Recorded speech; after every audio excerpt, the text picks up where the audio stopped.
tal? Saludos, muy buenas tardes, noches ya.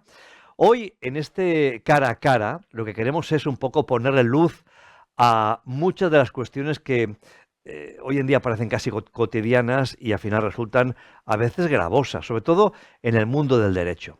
Que luego al final dicen, bueno, ¿cómo puede pasar esto y cómo llega ese otro resultado? Pues vamos a conocerlo de primera mano sobre un gran experto en temas jurídicos. Hablamos del catedrático de Derecho Civil por la Universidad de Valencia, Javier Orduña. Hola Javier, ¿qué tal? ¿Cómo estás? Hola, buenas noches. Javier Orduña ha sido, el profesor Orduña ha sido también magistrado del Tribunal Supremo entre el año 2011 y 2019 y ha contribuido de manera decisiva a la incorporación del derecho europeo en nuestro país y, sobre todo, a elevar los derechos de los consumidores de una manera clara con sus innovadores razonamientos en asuntos como las cláusulas suelo o ejecuciones hipotecarias, desahucios, vencimientos anticipados, las hipotecas IRPH y un largo etcétera. Javier, profesor, usted, dentro de lo que estamos, del panorama que estamos viviendo hoy en día, nos damos cuenta que tenemos casos puntuales, como por ejemplo hablamos del tren y el accidente de Adamuz, que ahora la Guardia Civil ha hecho un informe como que las pruebas habían sido, bueno, pues si no desaparecidas o presuntamente habían desaparecido, si habían sido llevadas de un lugar a otro sin el previo consentimiento de la justicia. Y la justicia tiene que tener una parte fundamental en este aspecto, ¿verdad? Sí, bueno, Paco, te diría, buenas noches. Yo te diría que en esta última década, pues estamos asistiendo a una serie de acontecimientos de distinta naturaleza, pues desde catástrofes hasta ámbitos, pues, de accidentes, como estamos viendo, ante ámbitos estrictamente políticos, etcétera, en donde realmente, pues, de cara al ciudadano, pues, obviamente, pues, se llega a una sensación, o por lo menos una situación de cierta preocupación. Preocupación fundamentalmente porque hay un interés clarísimo de mantener nuestro Estado social y democrático en buen funcionamiento, ¿no? Y es verdad, Paco, que hay algunos acontecimientos, algunos hechos que prácticamente ponen en cuestión la misma esencia del derecho. Y esto evidentemente es así. Cuando en un escenario donde se ha producido un accidente tan grave, tan importante, con consecuencias de 46 víctimas, creo recordar, pues realmente el escenario es alterado y se rompe la trazabilidad de las pruebas, que es fundamental precisamente para la prueba pericial, porque aquí hay que decir que realmente la causa determinante del accidente va a determinarse básicamente a través de pruebas periciales, ¿no? Claro, la trazabilidad, es decir, que el mantenimiento y conservación de esas pruebas permanezca inalterado, precisamente para que la acción de los peritos sea completa, pues es fundamental. Resulta incomprensible, desde el punto de vista del derecho, que una de las partes que precisamente puede estar imputada desde el punto de vista de la responsabilidad derivada de este accidente, pues tome la decisión absolutamente incoherente con un sistema jurídico que en teoría deben saber perfectamente los de ADIZ, de coger parte de esa prueba y con el pretexto de que no estaba previamente sellada o balizada por la Guardia Civil, pues llevárselas. Y no solamente eso, sino que se reconoce también que ha habido algunas pruebas que han hecho, o sea, por tanto, algunas alteraciones. Bueno, esto puede tener unas implicaciones penales para el que ha tomado la decisión y los que han ejecutado esta acción, pero también puede tener unas consecuencias, que es lo peor, precisamente para la determinación correcta de la causa de accidente. Y no me extraña que la plataforma esta que han constituido, la Asociación de Víctimas, empiecen ya reclamando, en primer lugar, este ámbito de posible responsabilidad penal por estas circunstancias. Usted se ha enfocado mucho, y además lo ha hecho de una manera muy clara, en favor de la ciudadanía, en un protocolo de transparencia y calidad institucional. Una parte fundamental para que todos nos sintamos acogidos por el derecho y que el derecho sea igual para todos. Claro, sé que usted ha promovido un decálogo incluso pues solicitado por algunos municipios o algunas mancomunidades, donde usted intenta poner blanco sobre negro en el tema de la transparencia. La necesidad de una transparencia clara de principio a fin. nos encontramos en muchos momentos, en muchos actos, en el que, bueno, no, si el ayuntamiento es transparente, lo colgamos en nuestra página web y somos nuestro portal de transparencia, pero luego al final designamos a un técnico a dedo para que sea el que tome la decisión respecto a una cuestión. Y usted lo que va más allá diciendo, si lo designes a dedo, alguna responsabilidad va a tener quien lo designe. Sí, siguiendo un poco en la línea un poco pedagógica de la primera pregunta, o de la primera cuestión, pues es evidente que el valor de la transparencia, porque la trazabilidad que hemos visto en la cuestión anterior es transparencia, es decir, transparencia en la custodia de los elementos probatorios de un determinado suceso. Bueno, la transparencia, como he dicho aquí, he dicho en otras ocasiones, no puede ser únicamente un término de utilización, digamos, de lo políticamente correcto. Es decir, casi todo el mundo se autoproclama transparente, pero claro, una cosa es autoproclamarse y otra cosa es hacerlo realmente. Por tanto, la transparencia, igual que pasa con todos estos acontecimientos que estamos viendo, tiene la mejor solución en el ámbito normativo. Es decir, que realmente esa transparencia real aflore en un ámbito normativo que realmente, por decirlo de alguna forma, suponga un control de la discrecionalidad y, por supuesto, de la arbitrariedad. Tú lo decías muy bien, es decir, bueno, pues con este decálogo, que es simplemente una línea de investigación que efectivamente hacemos con otros agentes en pro de que esa transparencia tenga un valor real y que el valor real lo tenga para la ciudadanía, porque no hay que olvidar que todos estos valores de transparencia, como el servicio público, tiene en última instancia el servidor, es servidor del pueblo y por tanto es a la ciudadanía a la que tiene que responder, pues evidentemente pues tiene una serie de pronunciamientos, de reformas que harían mucho mejor comprensible la garantía institucional que tenemos en los ayuntamientos y en la transparencia.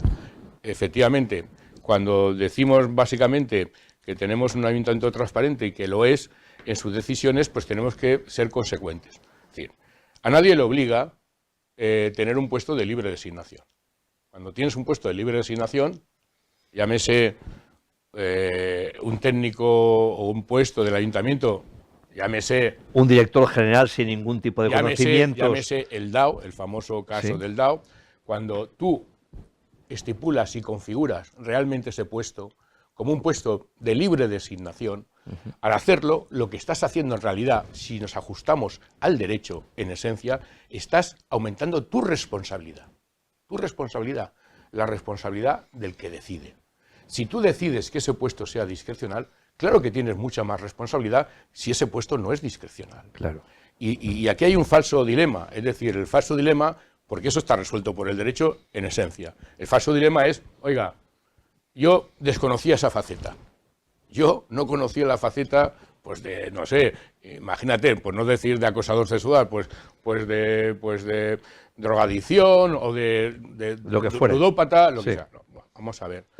En la designación es tan importante la designación técnica, es decir, dado que es de libre discrecionalidad, por lo menos que tenga un nivel técnico con aquello que va a tener que manejar, tan importante, fíjate Paco, es eso, yo te diría que es más, que también la idoneidad moral de la persona que tú estás designando. ¿Cómo no vas a ser responsable en un supuesto de libre designación de la idoneidad moral de que tú estás decidiendo? ¿Es que acaso tú puedes decir que lo conoces únicamente desde la perspectiva técnica o profesional y no moral? Esa dicotomía en el ámbito del derecho no se debe de dar. O sea, si tú creas un puesto de libre designación, tú eres responsable. Comentábamos ahí fuera que incluso en textos tan de abolengo jurídico como puede ser el Digesto, que era una obra que recogía los primeros pronunciamientos de los juristas del derecho romano, pues en la esclavitud, cuando se reconocía la esclavitud y se vendía un esclavo, pues el vendedor del esclavo que era o tenía el vicio de hurtar, de robar, respondía de ese vicio, porque respondía de la idoneidad de ese esclavo. Igual que la compraventa, los vicios ocultos se tienen, cuando realmente forman parte importante de un posible defecto de lo que tú estás vendiendo, lo tienes que hacer saber. Claro. Pues claro que es porque está perfectamente regulado por la ley. Siempre hombre, hay un vicio oculto que tú no comunicas. Hombre, en mi modo de ver, sí. El disociar la política de la responsabilidad es una disociación que el derecho no debe admitir, porque no hay un espacio de impunidad en el derecho. Es decir, toda decisión libre, eso lo explicamos en las clases de primero derecho, toda decisión libre lo es libre porque comporta una responsabilidad, la responsabilidad de lo que tú estás actuando. Sin eso no se entiende el mecanismo del derecho. Por tanto, la ciudadanía tiene que saber, como ciudadanos comprometidos, que claro que es exigible al ámbito político la toma de decisiones y las consecuencias de esas tomas de decisiones. Y que es inescindible el ámbito de la responsabilidad de la toma de decisión. Y por tanto, yo diría que a mayor discrecionalidad, mucha mayor responsabilidad. No es, digamos, de recibo que en este nombramiento del DAO, pues ahora muchos pues, se quiten las pulgas de encima, diciendo que, bueno, una cosa es el nombramiento, era policía, tenía el cargo de comisario. No lo sabía. No. Mire usted, para ejercer el cargo de máxima confianza, evidentemente tienes que tener una asunción de su faceta moral, porque realmente lo que se está discutiendo ahora, si nos damos cuenta, es su faceta moral. Sí. No es otra, no estamos discutiendo, oiga, es que a lo mejor el cargo de comisario técnicamente, pues a lo mejor lo llevaba bien, yo no lo sé, pero lo llevaba bien.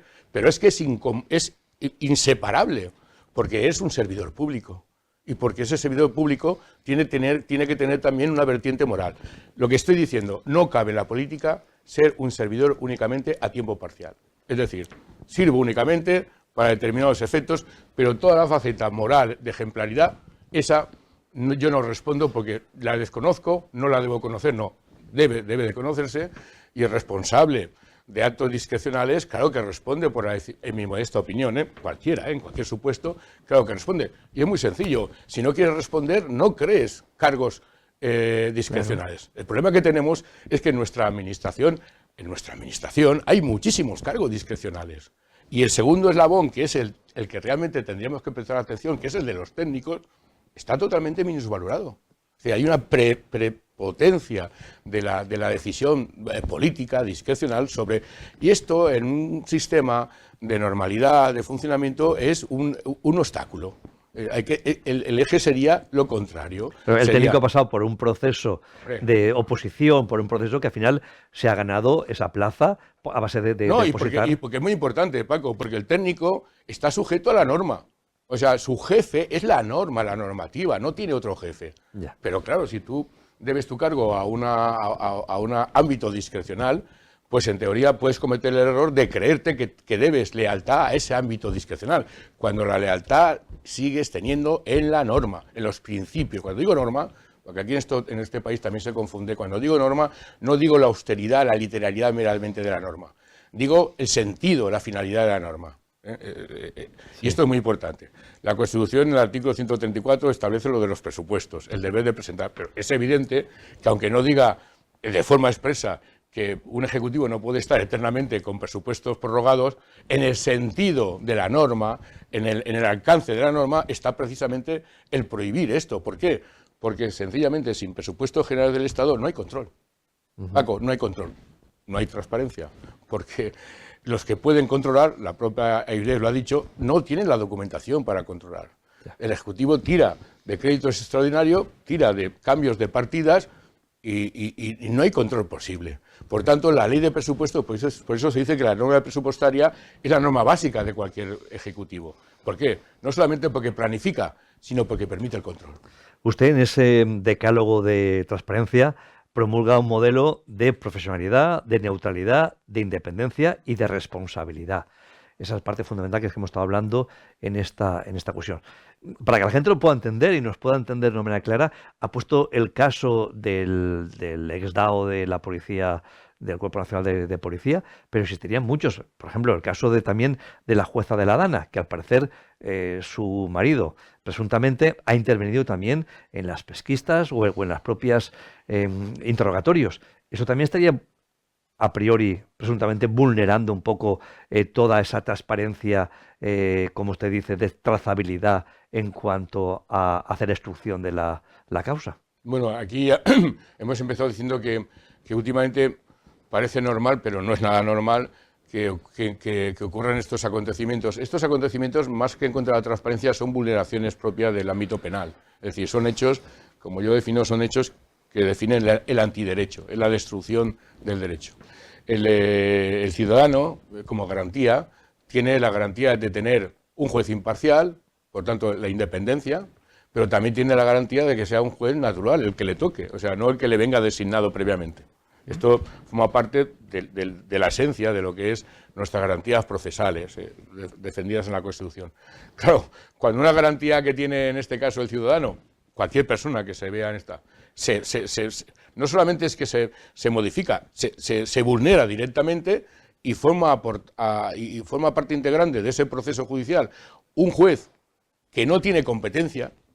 Estás vulnerando el propio derecho y no solamente estás vulnerando el propio derecho, es que estás incurriendo en una presumible tipificación penal, claro, porque estás haciendo unas funciones que no te corresponden. Pero es que además estás poniendo en peligro el propio procedimiento de instrucción. Todo el trabajo del procedimiento. Todo el procedimiento de instrucción. Porque claro, estás rompiendo obviamente la posible validez de todas esas, vamos a decir, de todos esos interrogatorios en los cuales pues se pueden saber que ha participado en unos cuantos, pero no se puede saber a lo mejor en cuántos ha participado.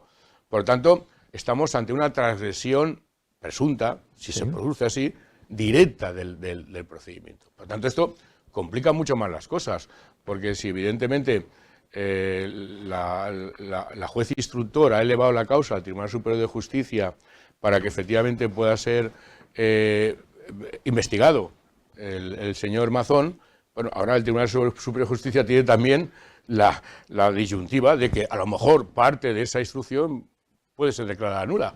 Y por tanto, antes de poder juzgar a una persona tendrás que saber qué parte de la instrucción es válida o no es válida, porque es el de sentido común. Con lo que estoy diciendo que, bueno, pues que hay una serie de acontecimientos que, más allá del principio de transparencia, lo que presentan es una clara vulneración de lo que es la esencia del derecho. Aquí estamos ante un supuesto que, bueno, que presunto, pero que si se prueba, pues puede ser incluso supuesto de prevaricación. Así que estamos hablando de los incumplimientos más graves que puede tener un juez. Y claro, para haber transparencia también tiene que haber una parte esencial de cara al ciudadano, que es un canal de denuncia. Sí. Es decir, esa necesidad de decir, de que quede claro cómo puedo denunciar yo que la transparencia o que mis derechos no han sido debidamente pues protegidos. Sí, evidente. Bueno, ya sabéis que en principio la ley estatal de 2013 pues cogió el concepto de transparencia de una forma bastante instrumental. Creó los portales de transparencia, el deber de información pública, obviamente con la protección de datos, los canales de denuncia, etcétera. La transparencia para mí es algo más. Materialmente, para mí es un derecho de la ciudadanía que afecta fundamentalmente al ámbito del buen gobierno democrático y social de un Estado. Por tanto, es un derecho por tanto, tiene que mirar siempre al ciudadano. ¿Y eso vale tanto para un Estado como para un ayuntamiento? Correctamente, para toda entidad pública. Toda entidad pública en la cual efectivamente se da el supuesto donde la transparencia es necesaria, porque se da, si os dais cuenta, se da una inferioridad. Una inferioridad. En el señor del DAO era el superior jerárquico, en el señor del juez es el juez, siempre hay una inferioridad que la transparencia lo que hace es precisamente nivelar esas posiciones estableciendo garantías, en este caso, para la parte más débil, que generalmente es en el ámbito bancario el consumidor y en general el ciudadano, que es el administrado por la administración.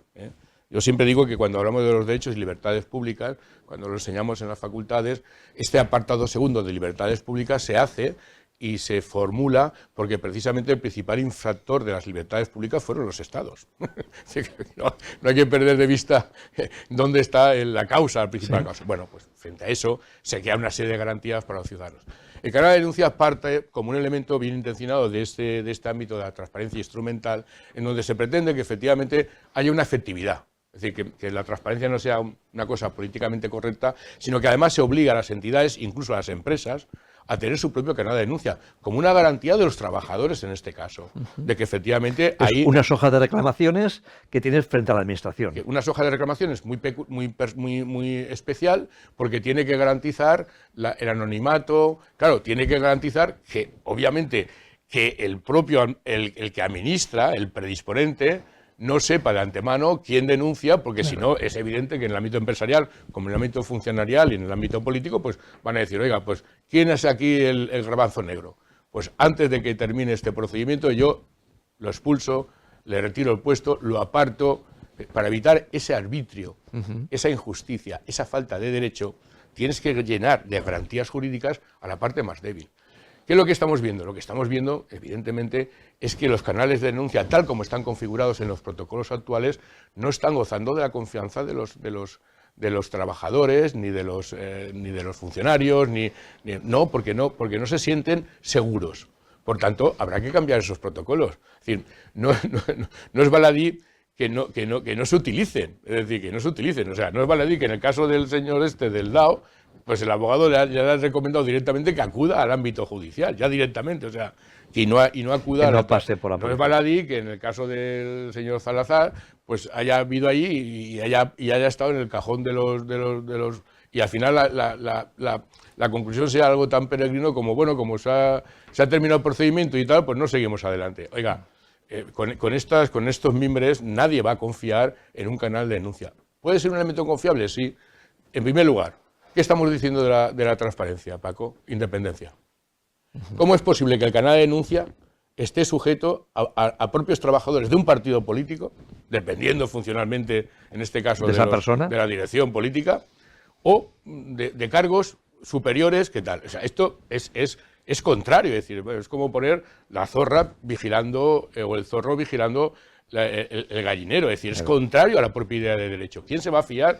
Yo comprendo que si nadie se atreve a señalar. Hombre, yo comprendo que si asuntos internos, en el caso de este señor, dependía de la propia cúpula policial, pues ¿cómo vas a fiarte del asunto interno? O sea, el primero que va a informar es al propio jefe, al propio DAO. Es decir, es que cualquier ciudadano entenderá que no es confiable. Por tanto, si usted quiere ser confiable, si quiere ser transparente, ponga independencia. Gente que no pertenece ni al partido político, ni está en la estructura policial y que tiene además unos elementos materiales que pueden garantizar el anonimato del denunciante, la instrucción incipiente del procedimiento y llegar a una serie de resultados. Todas estas medidas que están anunciando ahora, Paco, contra la corrupción, todas parten de un defecto común, que en mi modesta opinión es lo que hay que reflexionar como ciudadanos. ¿Acaso todas estas agencias que se pretenden crear son realmente independientes? Es lo que yo le plantearía al ciudadano. Porque la medida que no sean independientes no son creíbles. No son creíbles. Otra cosa es que la autoridad moral o la talla moral de la persona que en concreto que sea designada, como está pasando, por ejemplo, en la comisión de los accidentes, pues ponga cierto sello de independencia y de coherencia. Pero eso es por la talla moral de la persona actual, pero no es por la norma. Por tanto, oiga, usted quiere crear una agencia independiente con tal, que sea independiente, pero ¿cómo va a depender de presidencia? ¿Cómo va a depender de un ministerio? Tendrá que tener su propia independencia, tanto económica, organizativa, y solamente responderá, pues seguramente ante las Cortes, que es la soberanía popular. Pero fuera de las Cortes, ¿cómo vas a hacer depender a esta autoridad? Claro, a mí me hace mucha gracia cuando los partidos políticos dicen, no, yo no trabajo nunca con dinero en B. De hecho, aquí están mis cuentas para que ustedes las fiscalicen. Claro, ¿cómo van a poner en sus cuentas el dinero en B, por ejemplo?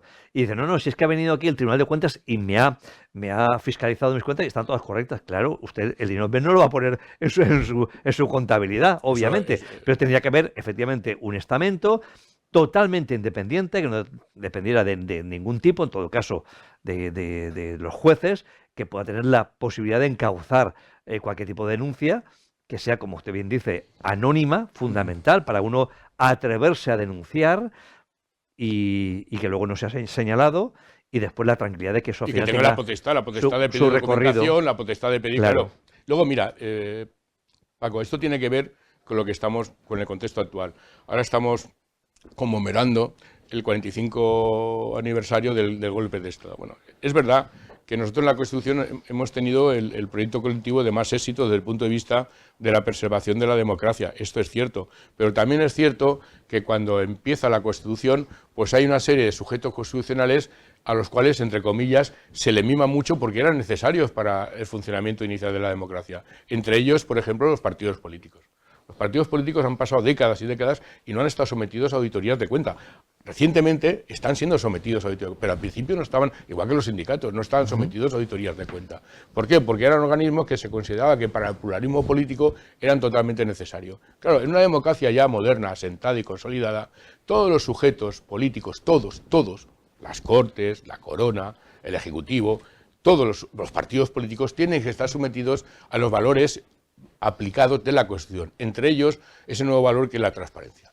Y yo la reflexión, lo que me lleva es que precisamente en los partidos políticos que es un centro neurálgico para que todo funcione bien en una sociedad, pues falta mucha dosis de transparencia.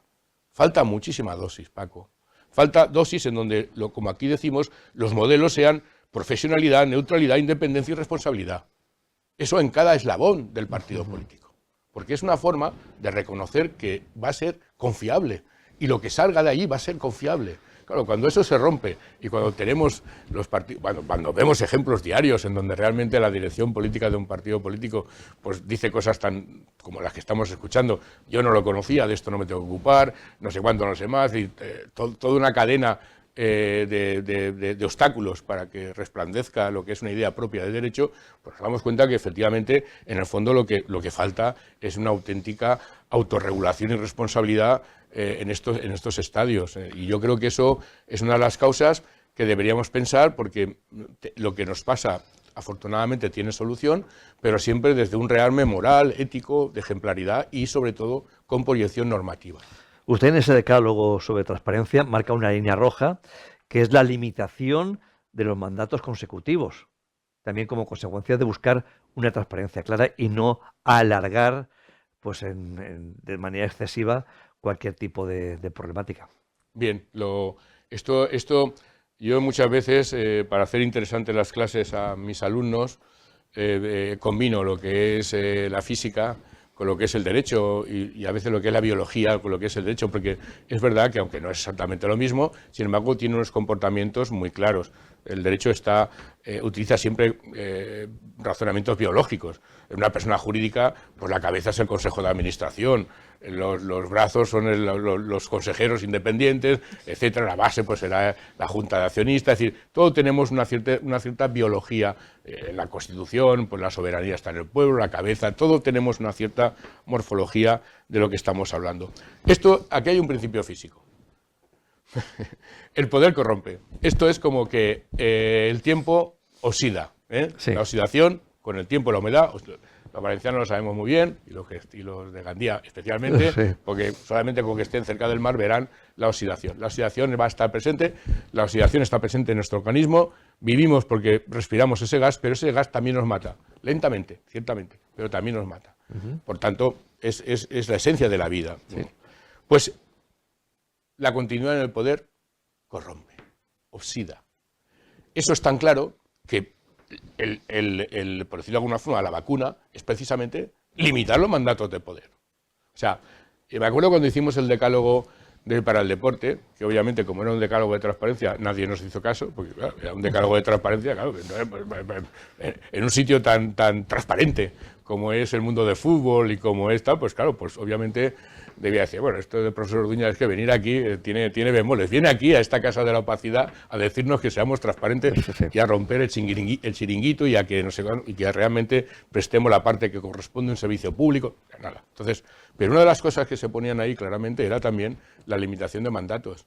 Es decir, ¿cómo vas a concebir un sistema idóneo, sano, saludable, orgánicamente viable, cuando realmente puedes tener un representante del Estado, en el caso de político, que pueda estar pues 15, 20 años y que al final se tenga que ir porque ya los casos de corrupción son tan elevados que efectivamente pues, estás confirmando lo que estamos diciendo, sencillamente que el ejercicio de poder tiende al abuso y a la corrupción.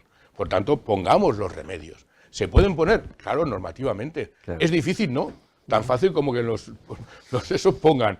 Efectivamente, nos comprometemos a no estar... O que normativamente se diga, con una reforma constitucional, que los mandatos personales no pueden durar más de 2. Pasa en otras democracias. Claro que sí, pero es que pasa en otras democracias y lo que tenemos que tener aquí presente, acuérdate de la famosa frase en los tiempos de la preguerra civil, que inventen otros, ¿no? Pues que inventen otros. Pues no. Hay otros que inventaron cosas muy positivas. Y aquí en el mundo, digamos, del derecho hay algunos avances que son claros y que benefician, obviamente, a la democracia. ¿Es higiénico pensar que los mandatos tienen que estar limitados por ley? Sí, porque vienen bien tanto, fíjate lo que te digo, viene bien tanto a la soberanía popular, que es lo que realmente es, pero también al propio gobernante. Le preserva de acabar corrupto o con abuso del poder. Claro.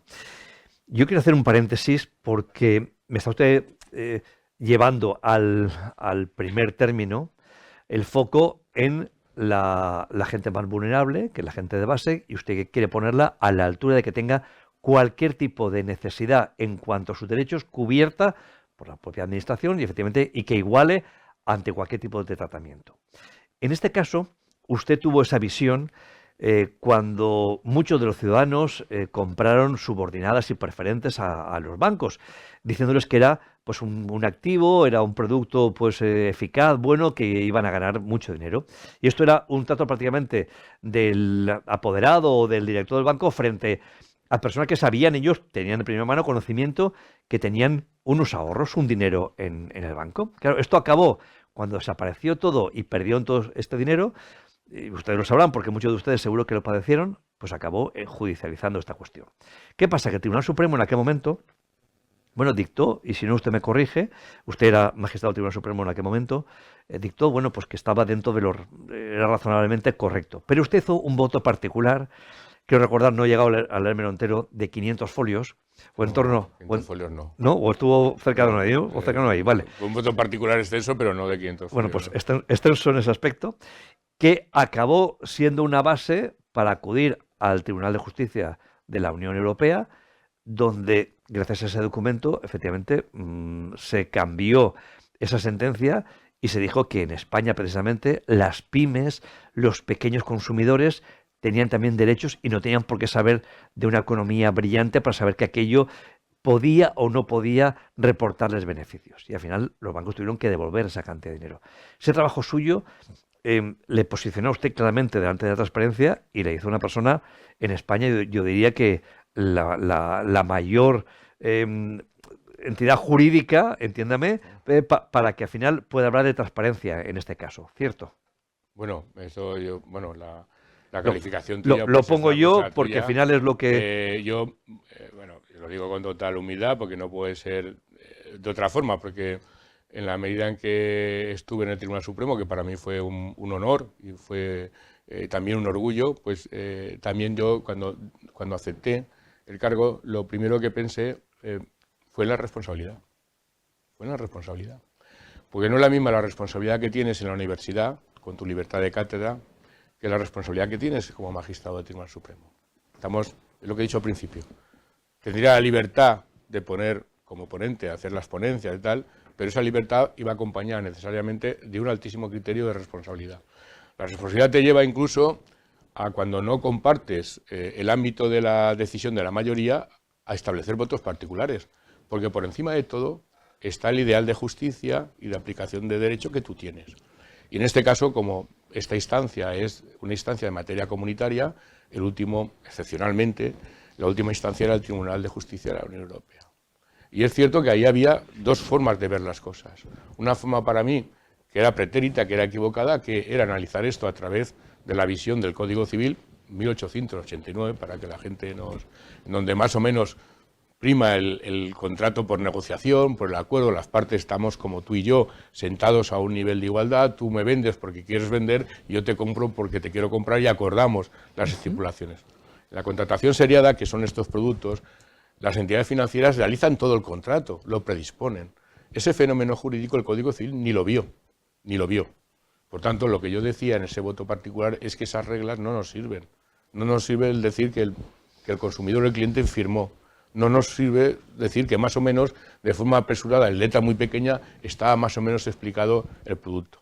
Y no nos sirve porque había una normativa europea, que era la Directiva 93, en la cual ya cambia este formato y dice, ojo, usted predisponente, entidad financiera o entidad de seguro, cualquier entidad predisponente, sí que tiene, o es legal, que predisponga los contratos. Pero a cambio de reconocerle este modo totalmente inusual y que rompe la igualdad de negociación, usted tiene la carga o va a tener la carga de que su estipulación, su reglamentación, sea examinada de oficio por los jueces para ver si efectivamente hay alguna cláusula abusiva.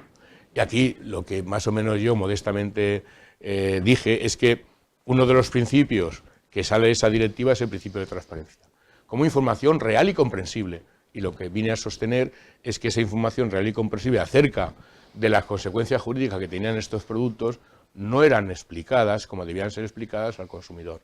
De hecho, si todos esos consumidores, imagínate, ahí había inversores que eran inmigrantes y que llegaron a España con todos sus ahorros. Es decir, que esto ha habido verdaderos dramas. Y jubilados que todos sus ahorros de toda su vida. Y que el director, que no digo de mala fe, pero llevado de la consigna comercial, pues claro, la entidad financiera con cada contrato que hacía ganaba una comisión, ganaba. Entonces, claro, pues asesoraba diciendo, no, esto es un producto seguro, esto, hombre, si son preferentes, si tú vas al tren y dices, me quiero sentar en preferente, ¿no? Pues, ¿qué idea tienes? Pues que eres preferente, ¿no? No, no eras preferente, o sea, en un concurso ni siquiera eras un acreedor, digamos, subordinado, o sea, eras uno de los últimos que cobrabas. Claro, ante un supuesto de insolvencia de la entidad, porque esto viene todo del Lehman Brothers, de la corriente, pues evidentemente estos se quedaban sin cobrar y perdían todo el dinero. Entonces, claro, lo que yo propuse ahí es que no se cumplía este nuevo principio, que en aquel momento era un nuevo principio, un nuevo valor, que era el principio de la transparencia en la contratación predispuesta. Claro. Y el Tribunal de Justicia así lo dijo, porque el Tribunal de Justicia es verdad que ha sido un valedor del principio de transparencia y gracias a ello, también es verdad, hemos fortalecido aquí esta práctica. Es decir, que hay supuestos en donde podemos mejorar, es decir, ahora se ha mejorado. Ahora, no llegamos hasta las últimas consecuencias, porque dicho esto, y se ha mejorado mucho, esa es la verdad, las entidades financieras ahora tienen más cuidado, pasan más controles, tal, pero sin embargo, seguimos, para que la gente entienda lo que estoy diciendo, seguimos teniendo la misma ley de condiciones generales de 1998 que la que tuvimos cuando pasó todo esto. Ya. No la hemos modificado aún. Entonces, hombre, lo que tendremos que aprender de otros países es que tenemos, así como adaptamos nuestras infraestructuras, que son vitales, tenemos que adaptar nuestras infraestructuras jurídicas, incluida también la Constitución. Porque la Constitución, como toda norma, pues también el paso del tiempo también le deja una huella. Y por tanto, igual que decimos que es la ley de leyes, pues igual que las leyes se remozan, pues la Constitución también tiene que ser remozada precisamente para salvaguardar todos los mecanismos que nos definen como un Estado democrático y social. Y bajando un poco a la realidad más palpable, o la primera administración que nos topamos, que siempre son los ayuntamientos, esa oficina municipal de gestión de conflictos que usted promulga en ese decálogo, esa parte fundamental, esa transparencia también que abunda en la calidad institucional de los ayuntamientos, a través de la creación de servicios que incidan directamente en la mejora del ámbito relacional con sus ciudadanos. Esa también es una parte fundamental para el ciudadano, ¿cierto? Sí, para mí sí. Es decir, es lo que estamos hablando de que el ciudadano comprenda que la transparencia le llega de una forma clara a sus asuntos. Es decir, es verdad que algunas oficinas ya municipales tienen esto, pero es cierto que se habla mucho sobre el ámbito de por decirlo de alguna forma, de la mediación, etcétera, pero realmente se hace poco. Es decir, muy poca gente conoce realmente el método de la mediación, porque para eso has tenido que ir a un máster de mediación, tienes que tener gente formada y tienes que tener recursos para esto. Y luego es importante que en este capítulo que nosotros destacamos es que, hombre, se tenga en cuenta esa mediación para los conflictos que tiene el ayuntamiento, que el ayuntamiento no sea simplemente un apéndice de la ley de procedimiento administrativo. Pues por silencio administrativo ya le contestaremos, por no sé, pero, o sea, si nos fijamos bien, el silencio administrativo es un desprecio para el ciudadano. Claro. Es un desprecio. Es decir, yo tengo aquí esta carpeta, pues te la pongo, Paco, te doy 25 carpetas y ya veremos, a ver. Oiga, si es un ayuntamiento que está a tu disposición, a tu servicio, qué menos que haya una atención directa, ¿no? O sea, no vamos a decir, oiga, atención directa, atención personalizada. Pues eso tenía que ser un lema, claro, de las administraciones. Intentamos tener una atención personalizada hombre, no en cualquier detalle, en aquellos supuestos, sobre todo impositivos, de cuestiones controvertidas que sabemos que de alguna forma generan una cierta inquietud, un cierto ámbito de preocupación en la ciudadanía. Y ahí tenemos una atención personalizada. Esas oficinas de atención personalizada, de cuestiones tal, pues sería una proyección muy clara del servicio público que hacen los ayuntamientos. Y hoy en día, pues en la mayor parte de los casos no se hace. ¿Y qué hacemos con la supervisión y la gobernanza de las nuevas tecnologías? Bueno, pues esto es un tema fundamental, es un tema fundamental. Aquí, básicamente, nos encontramos en que es un tema, evidentemente, de recursos técnicos caros, y nos encontramos que no todos los ayuntamientos son iguales.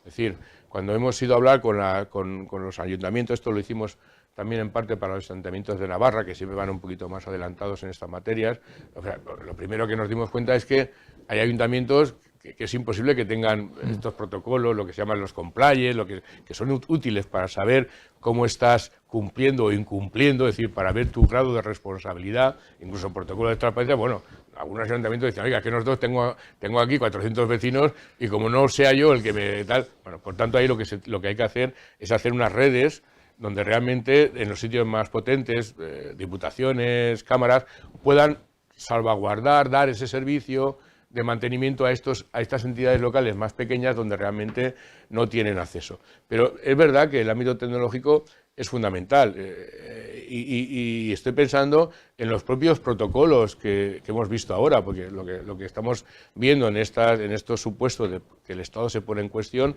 es que no toda catástrofe es igual. Es decir, hay catástrofes que tienen unos protocolos que pueden ser de alguna forma más previsibles, más tal, y hay otros, por ejemplo, en la Dana, que es realmente un poco más complicado, porque ahí se junta un efecto meteorológico con un desbordamiento de las cuencas de los barrancos, es decir, con varios fenómenos. Pero todo eso, Paco, en pocas horas, ¿sabes? Y con una información no muy exacta. Ahí, claro, los protocolos tienen que ser muy claros. Bueno, no solamente tienen que ser claros, sino aquí el paso que damos es que además tengan que estar a disposición electrónicamente de todos los ciudadanos, porque obviamente eso hace a veces mucho más importante que un mero, aunque sea necesario, que un mero aviso. Tener el protocolo y saber lo que tienes que hacer en caso de que efectivamente, porque lo tienes ahí, insisto, y en esta línea no solamente eso, sino que el ayuntamiento esté conectado a todo lo que sea vulneración de derechos fundamentales, es decir, temas de acoso, temas de violación, es decir, tienen sus órganos propios para denunciar, bien en la escuela, pero ¿por qué el ayuntamiento no tiene que ser un punto de refuerzo? Porque muchas veces lo que le falta a la víctima es un punto de refuerzo. Claro. Y cercano. El ayuntamiento pues también puede tener sus propios protocolos de complementación, de implementación de estas actuaciones, porque para eso también están los alcaldes y los concejales. Es decir, oiga, mire usted, pues ¿cómo no va a ser para un ayuntamiento pequeño un problema de acoso escolar de uno de sus vecinos pequeños no sea un tema de preocupación? Pues claro que lo es, claro. Igual que lo es, y lo será dentro de poco, pues los protocolos de materia de suicidio, que apenas hay, pero se tendrán que hacer. Todo eso está en todas las preocupaciones vitales de los ayuntamientos. Y por tanto, oiga, pues háganse esos protocolos, porque a lo mejor el que es acosado no llega a decirlo en la escuela, pero sí que lo dice el ayuntamiento, porque tiene más confianza, porque bueno, estamos hablando de aprovechar todo este ámbito tecnológico también para que tenga la mayor aplicabilidad posible en los supuestos más graves. O sea, buscamos de alguna manera un cambio cultural donde podamos introducir la transparencia en nuestra forma de actuar normal. Correcto, y que la transparencia sea un poco lo que guíe nuestra conducta, es decir, la conducta en sentido global, es decir, no simplemente en lo que es un poco el portal de transparencia, sino también en la toma de decisiones, en la gestión de esas decisiones, es decir, en todo aquello que lleva un poco aparejado la actividad, en este caso de la entidad local, que es superponible o extensible a cualquier entidad, a las Cortes, a la autonomía, al propio Estado. Es decir, oiga, mire usted, el lema es, si usted quiere realmente prestar un servicio confiable a la ciudadanía, sea transparente, pero transparente materialmente. O sea, en estos temas que estamos aquí muy someramente pues viendo, pues sea responsable de las decisiones, sea responsable también de dar rienda cuenta a la toma de decisiones, porque la toma de decisión es muy importante, saber por qué se ha tomado la decisión. En el derecho existe un instrumento jurídico que es para interpretar los negocios, que es la base del negocio, la base. Y la base del negocio, Paco, es ¿por qué hemos hecho el negocio? ¿Y para qué hemos hecho el negocio? Pues eso, en transparencia, es decirle al ciudadano por qué hacemos esto y para qué hacemos esto. La motivación que tenemos. Claro, ¿qué pasa?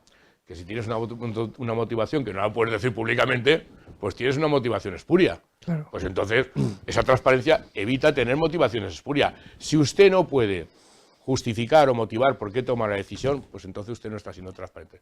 Y no me vale con, hombre, es que esto corresponde a la discrecionalidad, corresponde al ámbito... No, mire usted, ¿es una decisión que va a afectar a los ciudadanos? Sí o sí.